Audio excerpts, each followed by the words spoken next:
This is Viewpoints with Kerby Anderson.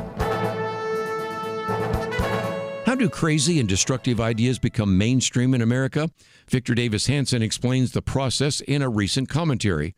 The first step begins with left-leaning researchers in elite universities. They may be warning about the scorching planet or the need for radical sex reassignment surgeries. The next step is the media springs into action to persuade a skeptical public. It castigates any doubters as conspiracy theorists who spread disinformation or misinformation. Third, liberal foundations begin funding more research to prove the partisan experts should not be ignored. Groupthink and mob mentality prevail as once unthinkable radical ideas become commonplace.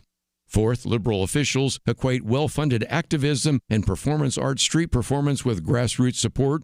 Later, they are stunned to discover that most Americans don't want open borders or men participating in women's sports. Fifth, once the delusions are fixed, then government and other institutions ignore public opinion. They begin passing absurd laws and protocols. Reliable energy plants are shut down, and money is funneled in other directions. Schools and public offices must install gender-neutral bathrooms. In the sixth state, we arrive at what might be called the emperor has no clothes. It's a wake-up call for Americans. They begin to ask why they must pay so much more for electricity. They notice the crime rate going up. They wonder why politicians who warned of rising sea levels have homes on the beach. Although many of these destructive ideas are being promoted, many are shriveling up and are being tossed into the garbage bin of history. I'm Kerby Anderson, and that's my point of view.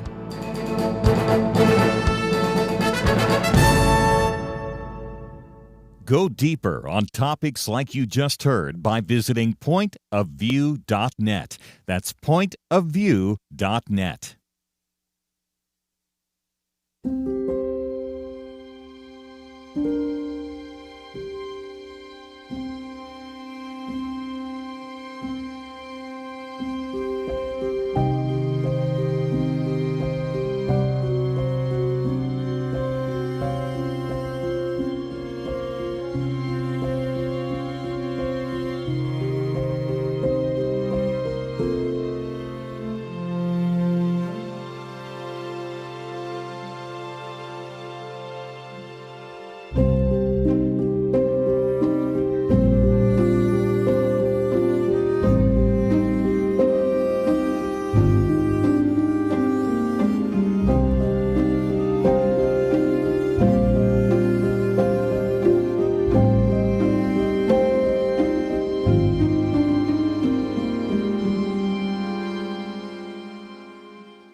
You're listening to Point of View, your listener-supported source for truth. Talking about the economy, and again, just for a few more minutes, I wanted to spend some time on this piece by Dr. Merrill Matthews. You can find these, of course, on our website at pointofview.net, or simply go to thehill.com. Either way, you can find them. And one of the biggest puzzles of the night from an economic point of view was the fact that the president claimed that in the last 3 months of 2025, inflation was down to 1.7%.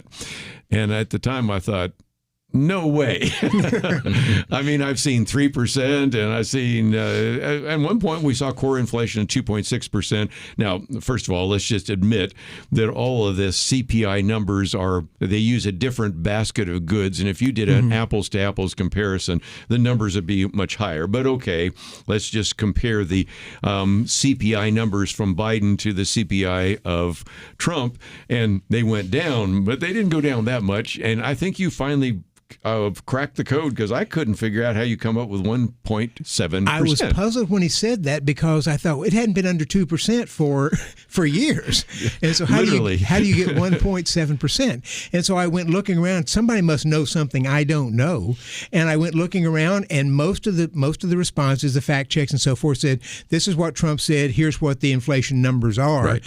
But a few of them said, we can't figure out where he got that 1.7%. Yeah. So I was scratching my head, and they said, well, he said the last 3 months of 2025, and I went and looked at the government's projections the numbers on that, and November was 2.6, December was 2.6, but in October they did not release a number because that was when the government was shut down. And so you can find them saying, we did not produce a number for that. And I thought, okay, well, you got 2 months, 2.6 for November and December. January went to 2.5, so it went down a little bit. September was 3.0, so it's probably somewhere in there. But how do you get 1.7 out of that? And I said, so I took 2.6 twice. If you divide that by 2, you get 2.6. But if you divide it by 3, the 3 months, you get 1.7. And so surely they didn't take two numbers and divide it by 3. That's not how you average things. Or just thought October was just zero. Put a 0. But it was a 0. Yeah. And so I think that's what they did. And I'm looking at this thinking, this just isn't honest. I mean, you can make a pretty good case at 2.6, 2.5 in January. That's pretty good. I mean, most countries would be thrilled to have a 2.5% inflation rate. But I think he went with the 3 numbers and used a 0 or didn't do anything for October, and that's just statistical malpractice. It's not right. Well, again, if people want to see all the numbers, and you've ran them out here, as well as the Congressional Budget Office, and the fact that the number nobody wants to talk about except those of us around the table, 38.8 trillion at the time, and it's going up every single day, especially since we're spending $1 billion a day on the Iranian war. So you can begin to see that those numbers are just going to keep going up. And then the whole issue of the trade deficit, which most economists don't talk about, but of course Donald Trump does. And part of that gets back to he wants to have a manufacturing boom, but we're at the moment still losing manufacturing jobs. We've got to find some ways to turn that around, and maybe those robots that Elon Musk at Tesla are making will help develop that, and other people can then program the robots or something. I don't know where we begin to turn that around, but we certainly have hollowed out manufacturing, and he's very concerned about that. We should be, and maybe we can return that in the future, but it's still a long process. And a number of companies have said they're going to be building manufacturing plants here and create their cars and other things, and that's great. Glad to see that happen. But those are usually long-term projects. It can take, we've got to identify the land, you start putting in the money, it can take 2, 3, 4 years before you get that plant up and running. So if we do have a manufacturing boom, it's probably after Trump gets out of office. And again, Kelly, part of that is, again, if you take the numbers from the White House, and again, I think they're probably reasonable, $18 trillion of net investment long-term. I know a lot of people are going to say, what did you do for me recently? Because I'm going to vote on who I'm going to put in Congress in November. But that does bode well for this country. And I'd rather be in the United States right now than in the UK or in France or even in Germany right now, with all the kinds of investments that Donald Trump, because he's a businessman, have been able to attract to this country. Yeah, that's huge. I mean, manufacturing, everybody had kind of given up on saving manufacturing jobs. And really, Trump in his first term was the first to kind of really go after that, and has been consistent. I mean, if you remember, for the second election, I mean, the unions always went Democrat. And actually, Trump, I forget what is one of the biggest unions in the country, did not. And that's because of, he just, because of his business, his construction and all that, he has always sort of understood workers, and he was doing things that workers would love, including, no tax on tips, right? But there's a lot of things like that he did.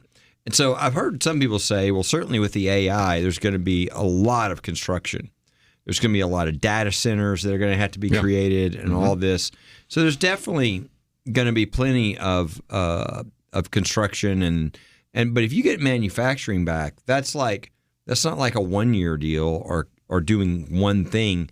It's a long term. It's like it's a factory. They're churning these out over the long term. And so that has a really big long-term impact. Helpful for national security as well. I mean, if we are depending on other countries for anything from minerals, which we now can maybe get from Venezuela and Iran rather than from China for Argentina, and also we can manufacture our own steel and things of that nature, we're a lot better off, aren't we? Well, we are. And, of course, you've got the growth in the manufacturing. The issue is, of course, you want this happening. It takes a while to get that done. Manufacturing had largely been hollowed out over the past, I'd say, 20 years, 25, 30 years, and which is why you started getting the Rust Belt communities, small communities that used to have major manufacturing there, and the manufacturing oftentimes went overseas.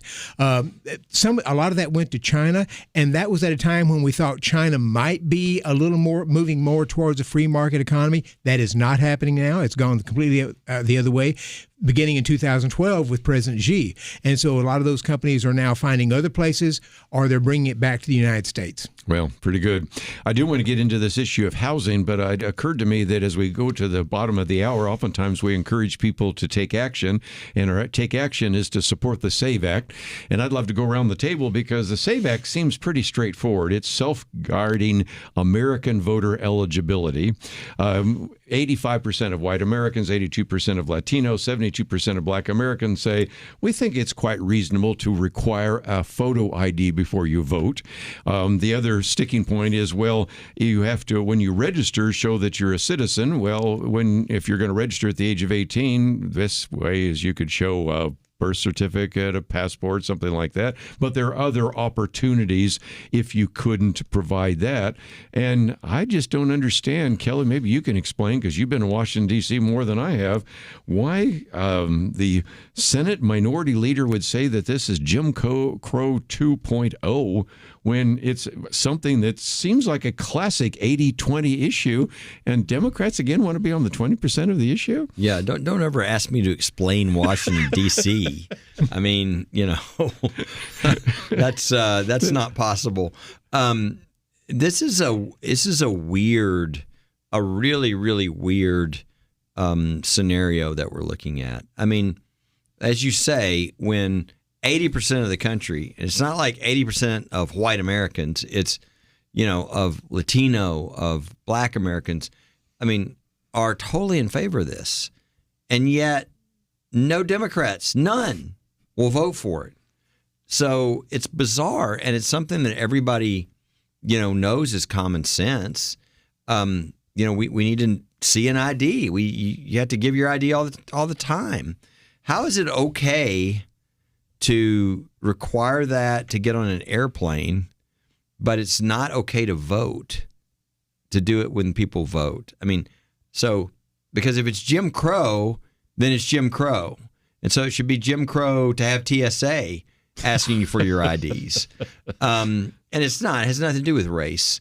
And so now the problem is they have this procedure, cloture, yes, where they vote on cloture, and it just takes 60 votes in the Senate to stop anything. I mean, it takes 60 to override. So it only takes, 41. Yeah.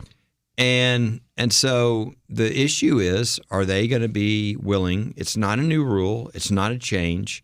They've already had these rules where they do a real filibuster, where you actually have to speak. Yeah. Kind of like Mr. Smith goes to Washington. The old days. And the problem is you can't get agreement with the Republicans.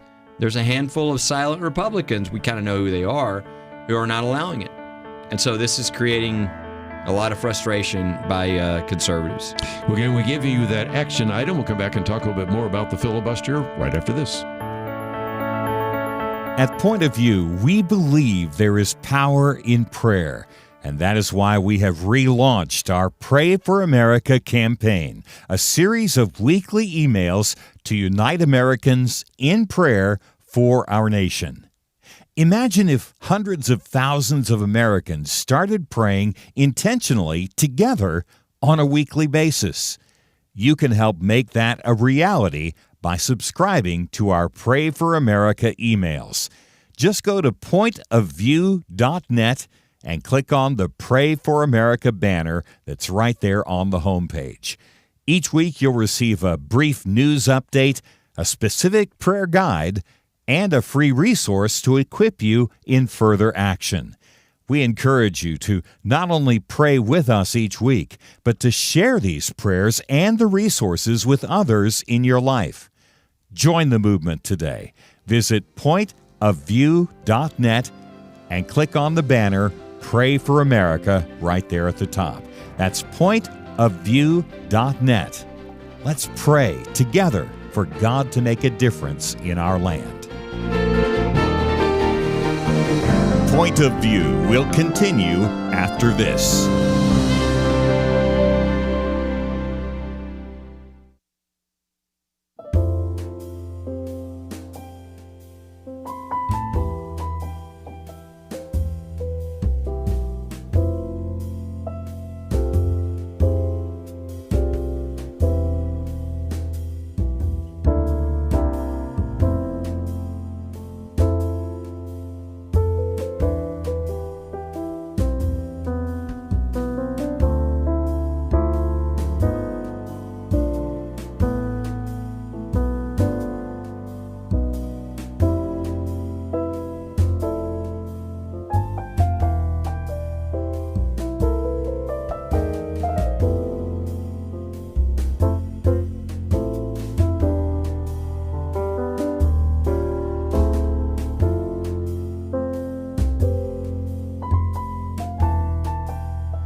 You are listening to Point of View.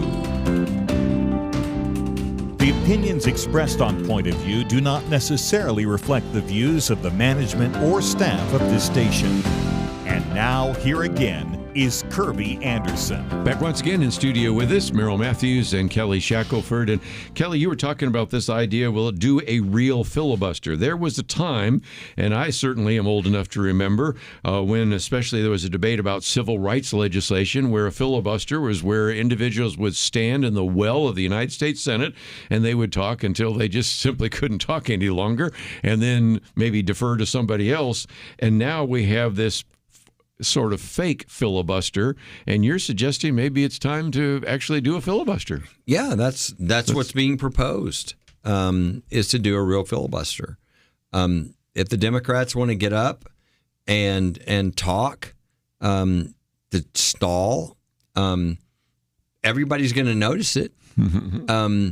Everybody's going to see that 80% of the country says this is a no-brainer, and they're going to see, what are you doing? So, why not? It's not. They're not changing the rules. They're just actually applying the rules. Yeah. And the president has said, I'm not going to sign any new pieces of legislation until we pass the SAVE Act. So, Dr. Merrill Matthews, I don't know. I mean, this is not only there, but again, I know that we broadcast all over the country, and a Senate race in Texas isn't exactly the biggest one, although lately everybody's been talking about it. It's the most expensive one. It will be. And apparently it's going to get a lot more expensive. You have, again, Ken Paxton, who serves as the Attorney General, saying, well, I would not run against John Cornyn because they have a runoff coming up here if they pass the SAVE Act. And so it's just interesting to see how this has gotten a lot of political intrigue over the last couple of weeks. It has. And just to be sort of explain some of this, there's the SAVE Act, which the House passed last year. Right. There's the Save America Act, which they passed this year, which takes the SAVE Act and adds a few more things. And there's also what's called the MEGA Act, which is Make Elections Great Again, which takes the Save and Save America Act and adds even more things to it. And some of it's transgender, by the way, which we'll get to in a few minutes. Some of it's transgender. And President Trump has said, when he was talking, I think on Monday, he said, I'm not talking about the SAVE Act, I'm talking about the Save America Act. That adds some more in there. Plus, men participating in women's sports, and added a few other things. And so I'm looking at this and I'm trying to figure out, okay, exactly what do they have to pass in order for the president to sign it? Because it's not entirely clear to me. Generally, when we talk about somewhere between 83%, high 70s to 83% support, that's for the showing a photo ID. I think you get a little bit less for being able to go show a passport or a birth certificate when you're registering to vote. Yeah. Then they also have the ending mail-in ballots. I think that probably gets down, lowers it a little bit more. Some of the bills want a right of private action so that I could sue somebody if I didn't think something was going on at the one of the polling places. So I'm not entirely clear what they want passed right now. I'm generally for most of those things, but it's not clear to me what they want. And I'm not sure where the Democrats, as you said, Chuck Schumer's out there saying this is, oh man, Jim Crow 2.0 is just it's amazing. But I haven't actually heard what I know they don't like the identification and other things, but what would they be willing to accept if you peeled off a few of these things? But I'm not sure Trump would sign it. Yeah. Well, again, I just wanted you to know that they're behind the scenes. It's just getting more complex than we ever saw. And let me add this is more inside baseball a little bit, but people are watching this.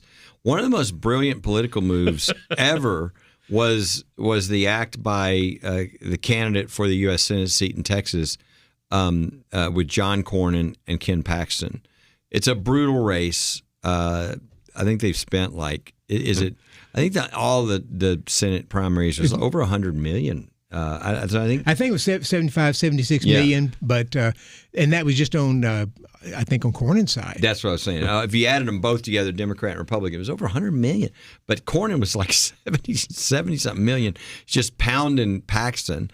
And then so people have pushed on Trump saying, you need to end this before more and more money is spent that could be spent on winning the seat. There's the point. And that's the argument. Well, so the next day, Ken Paxton was out speaking, and he said, well, I'm not planning on dropping out of the race no matter what. I mean, I've got all these people that I promised I was running. I'm running. Well, then Trump put on social media, it was bad that he said that. That might push me to to decide, because I've said I'm going to endorse now to kind of knock this money thing out. That's pushing me to endorse his opponent. And so kind of send a threat. And so Paxton realizes, okay, the money people are all saying, hey, let us save our money. And you've got this situation. And so the next thing you know, the candidate for Senate, Paxton, says, I'll tell you what, I will voluntarily leave the race if they pass the SAVE Act, the Save America Act. And you're like, okay, now this is what Trump wants. He can't really endorse now Cornyn while it hasn't been done. And so, when you're powerless versus a lot of powerful forces, money and the president of the United States, to actually figure a very clever way to kind of stymie everybody and let the people make their own decision, I thought that was pretty brilliant. And, again, it doesn't matter whether you agree or disagree. It was just very clever. And it's 12 weeks now. I think we're down to 10 weeks of just being pounded day by day. And if it stays like this, more money will be coming in because the powers that be generally perceive Cornyn as the more electable candidate. Yeah. And so the money will be coming in to support him, but there will also be money coming from the Democrats against Cornyn because they think they'll have a better chance if Paxton wins the primary. And so Democrats have already been funding some of the anti-Cornyn things because they want to run against Ken Paxton because they think that opens up a door for a possibility of being able to. So more and more money goes in, which Republicans could be putting in other states where you have real challenges in states, because generally if Cornyn is the nominee, he almost certainly wins. And then waiting on the other side, on the Democratic side, is a candidate who's been to a very liberal seminary and says that God is transgender, he's non-binary, and that there are 6 sexes, and that all kinds of other things that are just, so off the chain when it comes to biblical theology, and so that's waiting. Yes. So.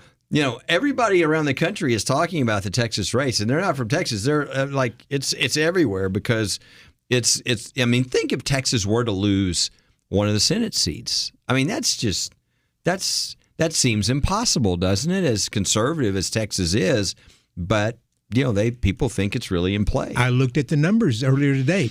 There are more Democrats registered. In Texas, you don't really register to become a Republican or Democrat. It's how you vote. But there's more Democrats registered in Texas than there are Republicans. And when you take the independents and put it with the Republicans, it just gets you a tad over what the Democrats is. Democrats are very energized right now. Yeah. Mm-hmm. And so if you had a major turnout from Democrats, which they actually had a major turnout in the primaries, and you had a low turnout of Republicans, and you had independents saying, Ken Paxton has a lot of personal baggage. I'm not sure he's put all that behind him. If they went with a Democrat or didn't vote, you could conceivably, I don't think it's likely, but you could conceivably have a Democrat win. Senator James Tallarico. Oh, my gosh. And all the things that he has said. I have a file already of all the things that have been said it's by... going to give you a lot of material if Robert Knight and Jim Dennison and, of course, all sorts of other individuals. So it's something which I recognize we're a national program, but just to tell you this, what's going on in Texas is kind of an interesting situation, and it doesn't get any lighter when you go to November because of all the things that the Democratic nominee has said. And from a national program, Republicans are favored to win the Senate, to hold the Senate. But if you lost the Texas and maybe a couple other seats, you could conceivably have Democrats take over the Senate, and there's a good chance they take over the House as well, and then that would be a real problem for Donald Trump.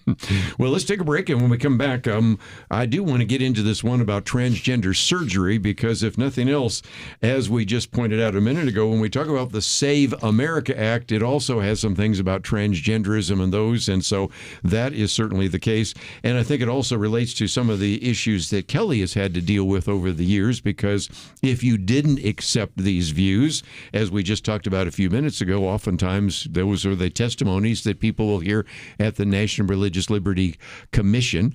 And I might just mention Penna Dexter's commentary, which you can listen to right now, is a Lenten psalm. We're in the time of Lent, and so that is something you can see as well.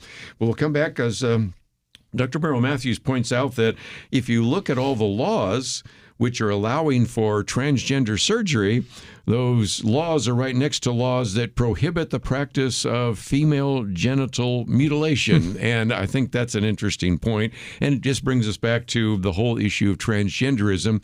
And who would have predicted, say, 10 or 15 years ago, that'd be the issue we're talking about. But here we are. It's even going to be one of the issues that will surface at the National Religious Liberty Commission testimony on Monday. We'll be right back.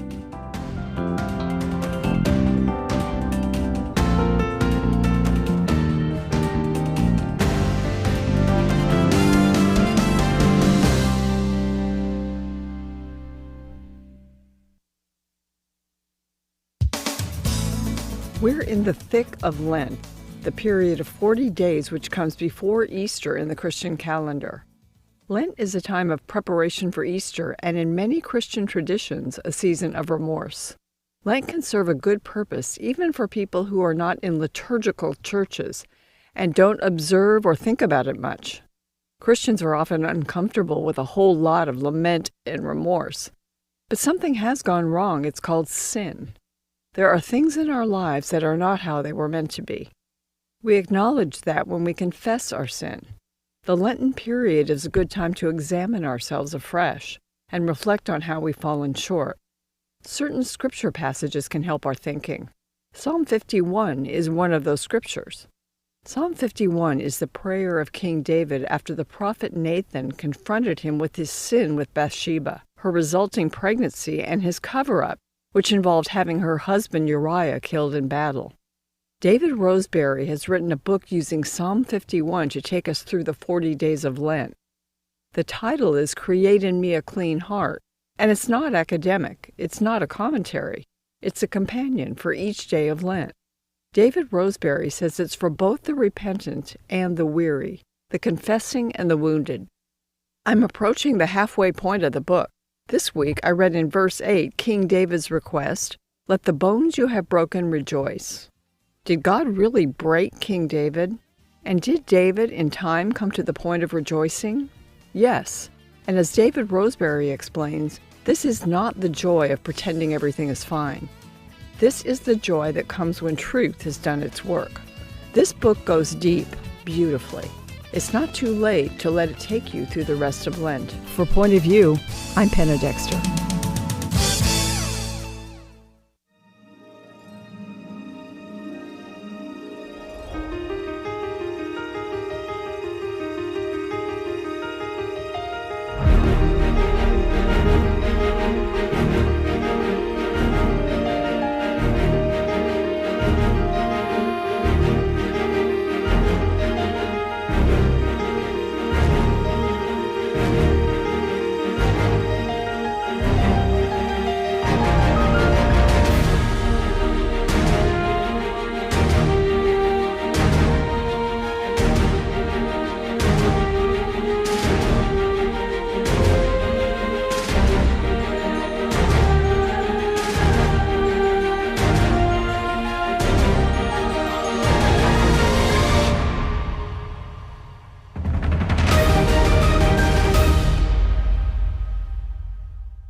You're listening to Point of View, your listener-supported source for truth. Back for a few more minutes with Kelly Shackelford and Merrill Matthews. Next week, certainly a lot of great interviews, but one that I thought I would mention because it relates to the piece that we have here on transgender surgery. This is by Jay Budashevsky. He is an individual, is a professor at the University of Texas in Austin, known him for many years, and this book is entitled The Pandemic of Lunacy, How to Think Clearly When Everyone Around You Seems Crazy. And for those of you looking online, I'll show you that, and it goes through 40 different, these are kind of like myths and just crazy ideas that have actually taken root. I guess I take it down, that was only about 30. That is going to take us an hour anyway to go through those, because some of them are about politics, some about family, some about sexuality, some about what it means to be human, some of them have to do with religion, virtue, and all the rest. But if you feel like the world has gone crazy, and I think everybody around the table is convinced of that, here is a philosopher who, and it's endorsed by Peter Kreeft and by Carl Truman and all sorts of people we love. And so we are going to talk about that on Tuesday. It's just one of the many interviews. But Dr. Matthews, let me just come to this because this is another article that appeared in The Hill: Transgender Surgery versus Female Genital Mutilation for Minors. And we certainly just sort of lost our mind over this whole idea of transgenderism and the wokeness that we'll be talking about next week.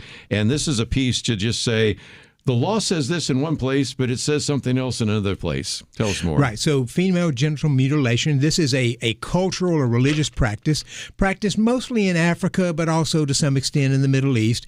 It also has been practiced to some extent in the United States. So the World Health Organization says about 200 million women worldwide have undergone this, about 500,000 here in the United States. So it's not small, but it's a practice that I won't go into it, but it's female genital mutilation. It doesn't sound. You can look at it. It doesn't sound good. 41 states have passed legislation to limit this, including virtually every blue state out there, and it's interesting because they have different elements of their legislation. But I don't think in any state, if you're a minor, even if your parents consent to this, you can't get it done.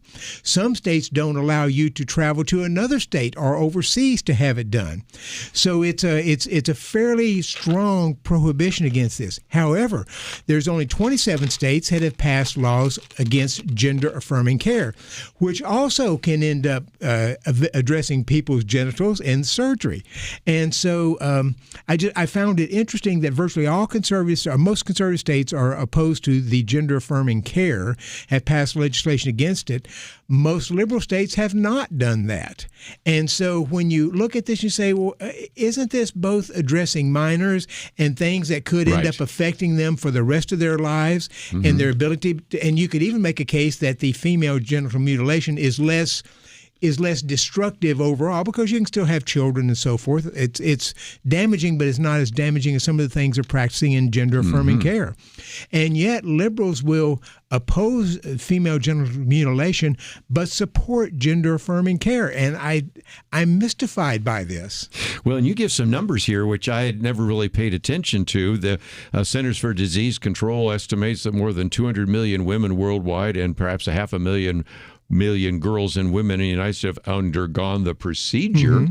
And so this is a part of the issue. And then you also talk about the fact that there has been this recent explosion of minors because, and I want to get your comment and Kelly's too, it seems like a lot of this was social contagion, right? That's exactly what happened. I mean, you've always had some people who felt like I'm the other gender, but over the past, 8-10 years, you just had this explosion of especially young girls who felt like I'm really a boy, and they want to go get either some kind of gender-affirming care. Sometimes that's puberty blockers, hormones, but it also can be what they call top surgery, which is mastectomies. And you've had many, many mastectomies, and then what happens from this is once they end up becoming adults, they look back, many of them are looking back and saying, I can't have children, or because of the hormones I've taken, or I'll never be able to breastfeed.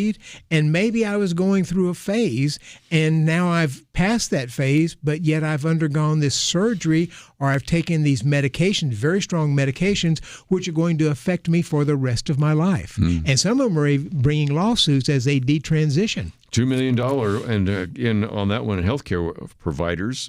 And Kelly, I thought I'd just talk to you for just a minute because you mentioned earlier, and if people have been paying attention, we know of people that have lost their jobs because they've spoken out against this or because they just gave their honest opinion about this. And that's the kind of work that you've been doing for many years. Well, yeah, think about these surgeries on, young children that people are doing this. So imagine if you're a nurse. Yes. And you're told you have to. And being forced to do it. Yeah. I mean, this is a religious freedom issue. And that's exactly what our Klosterman case was ultimately about, because now our client in this case had been 20 years a physician's assistant until the University of Michigan took over the clinic. It was sold. why did they pull her into the DEI office and start quizzing her about her faith and her beliefs on transgenderism? Because they wanted her to participate in that. And because she just asked for an accommodation and expressed her beliefs, she was fired. And so this is an issue that affects a lot of people across the country. But I think in healthcare especially, this is a big deal if you're a healthcare worker. It's also a big deal if you're a citizen and the government's trying to force you to take a vaccine that you don't agree with. Or, as our case that we just had at the Supreme Court in December, Amish, who the government of New York came in and said, we're going to force your children to take vaccines. And the Amish, who were just trying to be left alone for 250 years, said, oh, no, you're not. And so this is a huge issue of, you would think in America we would have a right to not have the government force us to take things or insert things. But we don't, that right is not, unless it's passed by statute, it's not in the Constitution. So, I don't know what happened to the whole abortion argument of, bodily autonomy, and somehow it got all lost during COVID.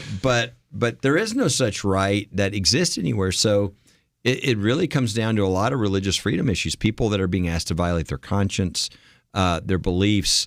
And we're going to see some of that. I would encourage people, watch the Religious Liberty Commission on Monday. It starts, it's online. You can watch it. The Department of Justice posted up, but it starts at 8:30 Eastern Time and will be done by about 1:30 Eastern Time. We have a link there. Of course, you can go to First Liberty. And I think you should pray for Valerie Klosterman because Absolutely. she's probably not used to get in front of this august body and telling her story. But I'm certainly grateful that she will be as well. So, and again, we are encouraging, as we did before, people should be praying right now about Gabe Olivier. That's your evangelist case before the Supreme Court. And I got a feeling it's going to come down in your favor once again. And that's really the first time we've ever had a case on evangelism in recent times that I can remember. Long time. Yes. And we've got another case that we just are in the process of filing to the Supreme Court on the right to share the gospel in public as well. Very similar to Gabe's case. And there's an attorney who's actually heading the case with us, that guy that you've heard of before, Kerby, Paul Clement. Yes. Oh, boy. That'll be good. Well, I wish I had more time. Again, I did mention a pandemic of lunacy. I think we, of course, got Liberty doing a program next week and all sorts of other things. So you certainly will not want to miss next week. And, of course, if any of these decisions come down, we will certainly talk about those as well. As always, I want to thank Megan. I've got two Megans in this case, Megan Henderson, Megan Kitchen. I thank you for the work that you've done behind the scenes. Enjoy the weekend. See you back here on a Monday right here on Point of View. It was President Ronald Reagan who said, "I wonder sometimes why we won't recognize that one book could solve a lot of problems for us." He was talking, of course, about God's Word. It holds the solution to our problems because it holds the truth. Did you know that between 2024 and 25, there was a surge in Bible reading among Americans? At last, people are seeing through culture's lies. They're tired of the moral confusion. They're seeking truth that they can live by. March 23rd kicks off Truth Team Week, a special time when Point of View highlights the impact of Truth Team members on our culture. But you don't have to wait to make a difference. You can join the Truth Team today. Help Americans find the truth they need. Visit pointofview.net or call 1-800-347-5151 to learn more. That's pointofview.net and 1-800-347-5151. Point of View is produced by Point of View Ministries.